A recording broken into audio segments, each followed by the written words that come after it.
আমি শুধু ভাবি কার্লো আনচেলত্তি তখন কি ভাবেন? এরকম ম্যাচের শেষ সময় যখন এত উত্তেজনা, এত রোমাঞ্চ, সবকিছু হারানোর এত তীব্র আশঙ্কা, তখনও তিনি টাচলাইনের পাশে দাঁড়িয়ে ঐরকম নির্বিকার থাকেন কিভাবে? ঐরকম ভাবলেশহীন তিনি কিভাবে থাকতে পারেন? তিনি কি ভেতর থেকেই জানেন তার কোনো না কোনো শিষ্য ঠিকই তাকে বেইল আউট করবে, ঠিকই দলকে জিতিয়ে নিয়ে আসবে? আমরা কতবার রিয়াল মাদ্রিদে কার্লো আনচেলত্তির এই ম্যাজিকটা দেখেছি। কতবার চ্যাম্পিয়নস লিগে এই ম্যাজিকটা আমরা দেখেছি। ঠিক সেটাই এখন আবার দেখলাম বিশ্বকাপের মতো মঞ্চে ব্রাজিলের কোচ হিসেবে ডাগ আউটে যখন তিনি দাঁড়িয়ে। রাউন্ড অফ 32 জাপানের বিপক্ষে ম্যাচটাতে ব্রাজিলকে কি ভীষণ অগ্নি পরীক্ষাই না দিতে হয়েছিল। আর সেইখানটাতে ঠিকই ওই ট্রু রিয়াল মাদ্রিদের স্পিরিটটা এই ব্রাজিলে এসে আনচেলত্তি নিয়ে আসতে পেরেছেন।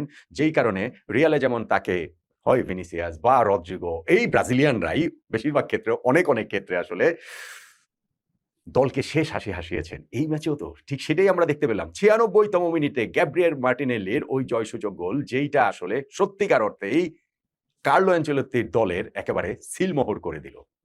একটা ফুটবল টিম আসলে তার কোচের টিম। কোচ যেমন টিম তেমনই হয়। কার্লো আনচেলত্তি একজন ইতালিয়ান। ব্রাজিলিয়ান ফুটবল ইতিহাসে সেই আরো ৫০-৬০ বছর পর একজন বিদেশি কোচ। সত্যিকার অর্থে লং টার্ম ধরলে ১ম বিদেশি কোচ এই কার্লো আনচেলত্তি এবং ডেসপারেট হয়ে ব্রাজিল আনচেলত্তিকে নিয়োগ দিয়েছে। বছরখানেক চলে গিয়েছে। আনচেলত্তির ব্রাজিল যে ঠিক আনচেলত্তির হয়ে উঠেছেন সেইটা অত ভালোভাবে বোঝা যায়নি যত ভালোভাবে বোঝা গেল জাপানের বিপক্ষে এই ম্যাচটাতে।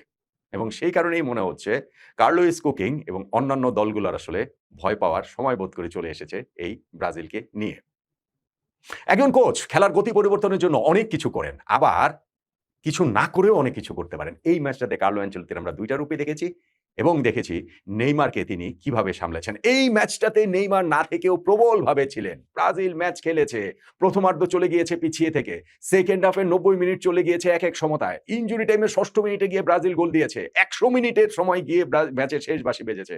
নেইমারকে আনচেলত্তি মাঠে নামাননি। তারপরও আমি বলছি নেইমার না থেকেও এই ম্যাচে প্রবলভাবেই আসলে ছিলেন। ব্রাজিল যে এই ম্যাচটা জিতেছে সেইখানটাতে কার্লো আনচেলত্তি ব্রাজিলকে জিতিয়েছেন এবং সেইখানটাতে নেইমারেরও একটা রোল ছিল। কিভাবে সেটা? দেন আমি বলছিলাম যে আনচেলত্তি বা যেকোনো কোচের ক্ষেত্রে অনেক কিছু করেন এবং হচ্ছে গিয়ে না করেও অনেক কিছু করেন। আনচেলত্তির ক্ষেত্রে আমরা দুটোই দেখেছি এই ম্যাচে অন্ততপক্ষে ৩-৪ টা ডিসিশন রয়েছে যেগুলো ব্রাজিলকে এই ম্যাচ জিততে সাহায্য করছে। স্পেশালি সেকেন্ড হাফে যে ব্রাজিলের পারফরম্যান্স, প্রথম অর্ধতে তারা ১-০ তে পিছিয়ে ছিল। সেকেন্ড হাফে তারা যেইভাবে স্প্রিন্টের গতিতে শুরু করলো সেইটাতে আনচেলত্তিকে ক্রেডিট দিতেই হবে অনেকগুলো জায়গাতে। নাম্বার 1 যখন সাবস্টিটিউট করা হলো ম্যাথিয়াস কুনিয়াকে না লুকাস পাকেতাকে তিনি ইনজুরির কারণে কন্টিনিউ করতে পারছেন না। ওই জায়গাটাতে কোচ এনরিককে নামিয়ে দিলেন। যেইটা খুব এক্সপেক্টেড অনেকের কাছেই ছিল না। লুকাস পাকেতা যেখানে হচ্ছে গিয়ে তিনি মিডফিল্ডে খেলছেন, তার রোলটা হচ্ছে গিয়ে অনেক বেশি ক্রিয়েটরের। সেইখানে এনরিককে নামানো মানে খেলার ডাইমেনশনটা চেঞ্জ করে নাম্বার 1 এই কাজটা করলেন আনচেলত্তি। নাম্বার 2 সেকেন্ড হাফে ব্রাজিল অনেক বেশি উইডথ নিয়ে খেলেছে, অনেক বেশি উইং এর ব্যবহার করেছে। সেকেন্ড হাফে আমরা দেখেছি যে রায়ান রাইট সাইডে একেবারে টাচ লাইনের সাথে ছিলেন। লেফট সাইডে যেটা ছিলেন ভিনিসিয়াস জুনিয়র। ফার্স্ট হাফে ভিনিসিয়াসকে কিন্তু অনেক বেশি ইনসাইড চ্যানেলে আমরা দেখতে পেয়েছি। ফলে এইটা একটা ক্লিয়ার ট্যাকটিক্যাল চেঞ্জ ব্রাজিলের ছিল এবং সেইটাতেও আনচেলত্তি সফল হয়েছেন। সেকেন্ড হাফে আমরা কত ক্রস দেখেছি যে দুই সাইড থেকে জাপানের বক্সের মধ্যে পড়ছে এবং পরিকল্পনার জায়গাটা তো ঠিক সেই রকমই ছিল। ইনফ্যাক্ট ব্রাজিল যে গোলটা পেয়ে যায় সেটাও ওরকম একটা ক্রস থেকে একেবারে টাচ লাইন থেকে না কিন্তু ওই জাপানের অর্ধের এই ইনসাইড চ্যানেল থেকে যেই ক্রসটা করেছিলেন গ্যাব্রিয়েল, আমি আগের ওই ভিডিওটাতে এটা মার্কিনিওস বলে ফেলেছিলাম ভুলে। গ্যাব্রিয়েল যে ক্রসটা করেছিলেন সেটা অসাধারণ বললেও কম বলা হয় এবং তাতে হেড করে গোলটা দিলেন কে? কাসেমিরো। ওই যে আমি বলছিলাম যে একজন কোচ অনেক কিছু করেন এবং না করেও অনেক কিছু করেন। এই না করেও কিছু করাটা হচ্ছে গিয়ে ক্যাসেমিরোকে মাঠে রাখা। প্রথমার্ধটা ক্যাসেমিরোর গেছে যাচ্ছে তাই। একটা হলুদ কার্ড তিনি পেয়েছেন। ব্রাজিল যেই গোলটা কনসিড করেছে সেইখানে জাপানের ওই প্লেয়ারকে তিনি রাখতে পারেননি। তার ৩৪ বছরের পা তার ওই দৌড়ে গিয়ে তাকে ধরে রাখতে মতো অবস্থাতেই আসলে ছিল না। ফলে এইখানে যখন হলুদ কার্ডের একটা হয়ে গেছে, লাল কার্ডে ঝুঁকে আছে, ব্রাজিল পিছিয়ে আছে এবং জাপানের খেলা অনেক বেশি গতিশীল। সেইখানে কাসেমিরোকে তুলে নেওয়াটাই ছিল স্বাভাবিক। অথচ কাসেমিরোকে তিনি মাঠে রেখে দিলেন। যেটা বললাম যে কিছু না করেও অনেক কিছু করা। কাসেমিরো ওই গোল পাওয়ার আগেও কিন্তু আরেকটা গোল তিনি পেয়েই গিয়েছিলেন সেই হেডটা থেকে এবং ওইটা অলৌকিকভাবে জাপান আসলে সেভ করে দেয়। কিন্তু এরপরে ওই গ্যাব্রিয়েলের ক্রসে তিনি একটা বুলেট গতির হেডে ফার পোস্টে দাঁড়িয়ে ব্রাজিলকে সমতায় ফেরালেন। সো এইটাও আসলে কার্লো আনচেলত্তির কাসেমিরোকে কন্টিনিউ করাটা রিয়াল মাদ্রিদের সেই কানেকশন ওইখানটাতে কাসেমিরো তাকে অনেক কিছু জিতিয়েছেন। তার উপরে আস্থা আছে, বিশ্বাস আছে। ফলে ওইটাও এই জায়গাটাতে কার্লো আনচেলত্তির কাজে লেগেছে খুব ভালোভাবে বলেই তো আমার কাছে মনে হয়। দেখেন আরেকটা কথা আমি বলি, যখন ব্রাজিল ওই ট্যাকটিক্সে গিয়েছে যে ২ সাইড থেকে বক্সে অনেক বেশি ক্রস করবে, তখন এটা আসলে এক্সপেক্টেড ছিল যে মাঠে এইখানটাতে নামানো হওয়া মানে ওই জায়গাটাতে চেঞ্জ যে ব্রাজিল যেখানটাতে করছে, ইগোর টিয়াগোকে সেখানে নামানোটা এক্সপেক্টেড ছিল। কেননা তিনি হচ্ছে গিয়ে প্রপার সেন্টার ফরওয়ার্ড, তিনি হচ্ছে গিয়ে এয়ারে খুব দক্ষ এবং সেই ক্রসগুলো মিট করতে পারবেন।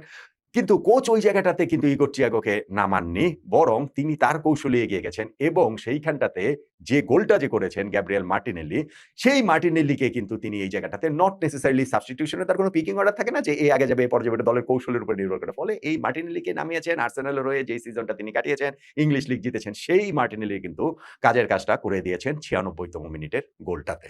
ফলে আনচেলত্তির এখানে অনেকগুলো জায়গায় কিন্তু রয়েছে যেই জায়গাগুলোতে আনচেলত্তির ভিক্টরি, আনচেলত্তির জয়। আর নেইমারের কথাটা আমি বলছিলাম তো, ভাই নেইমারের মতো একজন প্লেয়ারকে যখন আপনি জাতীয় দলে নিবেন, তখন ফার্স্ট 11 এ খেলানোর কোট আনকোট একটা বাধ্যবাধকতা তৈরি হয়। নেইমারের ক্ষেত্রে যেটা হয়েছে যে তার যেহেতু ইনজুরি ক্যারি করছিলেন তিনি, আগের ম্যাচটাতে ১৫ মিনিট খেলেছেন। সো তাকে ফার্স্ট 11 এ খেলাতে হবে না বা খেলার অবস্থাতেও তিনি নাই। কিন্তু যখন ব্রাজিলের ওই অবস্থা, তারা সেকেন্ড হাফটা শুরু করছে ১ গোলে পিছিয়ে থেকে। ইনফ্যাক্ট ওই সেকেন্ড হাফের শুরু থেকেও তো নেইমারকে নামানোর একটা টেম্পটেশন থাকে। আনচেলত্তি কিন্তু সেই লোভের ফাঁদে পা দেননি, বরং তিনি তার এই কার্ডটাকে হোল্ড করেছেন এবং ফাইনালি গিয়ে যে তিনি নামালেনই না। আমি ব্রাজিলের ম্যাচ শেষেই কালকে যে ভিডিওটা করেছিলাম সেখানে আমি বলছিলাম যে হয়তোবা তার ব্যাক অফ দ্য মাইন্ড ওইটাই ছিল যে যদি এক্সট্রা টাইমে খেলা চলে যায় সেই ক্ষেত্রে নেইমারকে নামাবেন। কেননা নেইমার এখনো ঠিক আরো আগে যদি নামান তাহলে হয়তোবা আধা ঘন্টার নেইমার সর্বোচ্চ হয়তোবা এখন খেলার মতো অবস্থায় আছেন। ১ ঘন্টা খেলার মতো অবস্থাতে নেইমার নেই। এবং ম্যাচ শেষে আনচেলত্তি সেই কথাটাই বলেছেন যে ব্রাজিল যদি পিছিয়ে থাকতো তাহলে ৬০-৬৫ মিনিটের দিকে নেইমারকে নামানোর প্ল্যান ছিল। যেহেতু ব্রাজিল ইকুয়ালাইজারটা পেয়ে গিয়েছে ৫৬তম মিনিটে, ফলে নেইমারকে তিনি হোল্ড করেছেন। আবার যেহেতু খেলাটার শেষ দিকে গিয়েও ব্রাজিল ওই ১-১ আছে, সেই কারণে তার পরিকল্পনাটা ছিল যে নেইমারকে তিনি নামাবেন হচ্ছে গিয়ে এক্সট্রা টাইমে, যদি ১-১ থেকেই খেলাটা ওই নির্ধারিত সময়টা শেষ হয়। এবং সেই কারণেই নেইমারকে নামাননি এবং সেই জায়গাটাতেও তিনি আসলে সফল হয়ে গেছেন। নেইমারের সাথে তিনি কথা বলছেন যে নেইমারের সঙ্গে এই পরিকল্পনার জায়গাটা ছিল। আই এম সিউর যে নেইমার ওইটাতে আসলে খুব মাইন্ড করবেন না। নেইমারের যেইভাবে ব্রাজিল জিতলো, তার যে একটা স্বপ্ন বিশ্বকাপ জয়, সেইখানটাতে নেইমারের কন্ট্রিবিউট করার এখন অনেক জায়গা রয়েছে।